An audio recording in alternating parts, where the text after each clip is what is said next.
ಅಜ್ಜಿ ಮತ್ತು ಜಂಭ ರಾಕ್ಷಸ. ಒಂದನೊಂದು ದಿನ ಮಲ್ಲಾಪುರ ಎಂಬ ಹಳ್ಳಿ. ಆ ಹಳ್ಳಿಯಲ್ಲಿ ಅಜ್ಜಿ ಇದ್ದಳು. ಅವಳ ಹೆಸರು ಸೀತಮ್ಮ. ಅಜ್ಜಿ ಎಂದರೆ ರುಚಿಕರ ಅಡಿಗೆ, ಮುದ್ದಾದ ನಗೆಯು ಮತ್ತು ಎಲ್ಲಿ ಬೇಕಾದರೂ ಹೋಗೋ ಧೈರ್ಯ. ಆ ಹಳ್ಳಿಯ ಹತ್ತಿರವಿದ್ದ ಕಾಡಿನಲ್ಲಿ ಜಂಭ ಎಂಬ ಭೀಕರ ರಾಕ್ಷಸ ಇದ್ದ. ದಿನವೂ ಹಳ್ಳಿಯ ಆಹಾರ ಹೊತ್ತೊಯ್ಯುತ್ತಿದ್ದ. ಒಮ್ಮೆ ಅನ್ನ, ಇನ್ನೊಮ್ಮೆ ಹಾಲು, ಮತ್ತೊಮ್ಮೆ ಬೋಂಡ.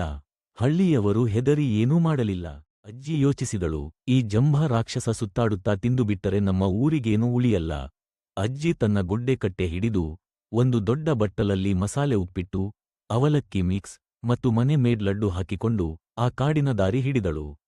ಜಂಭ ಅಬ್ಬರಿಸುತ್ತಾ ಬಂದು ಅಜ್ಜಿಯನ್ನು ಬಲೆಗೆ ಹಾಕ್ತಾನೇನೋ ಅಂದರೆ ಅವನು ಆ ಲಡ್ಡುಗಳ ವಾಸನೆ ಬಂದ ತಕ್ಷಣ ಸಣ್ಣ ಮಗುವಾಗಿ ಬದಲಾಗಿಬಿಟ್ಟ. ಅಜ್ಜಿ, ಇನ್ನೂ ಒಂದು ಲಡ್ಡು ಕೊಡ್ತೀಯಾ ಅಂತ ಕೇಳಿದ. ಅಜ್ಜಿ ನಗುತ್ತಾ ಹೇಳಿದಳು, ನಾನೇನು ಲಡ್ಡು ಯಂತ್ರನ? ಆದರೆ ನೀನು ಈ ಊರಿಗೆ ಸಹಾಯ ಮಾಡಿದ್ರೆ ದಿನವೂ ಲಡ್ಡು ಸಿಗುತ್ತೆ.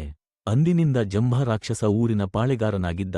ಮಕ್ಕಳ ಜೊತೆಗೆ ಆಟವಾಡುತ್ತಾ, ಅಜ್ಜಿಗೆ ಸಹಾಯ ಮಾಡುತ್ತಾ ಅಜ್ಜಿ ಹತ್ತಿರ ಲಡ್ಡು ಪಡೆಯುತ್ತಿದ್ದ.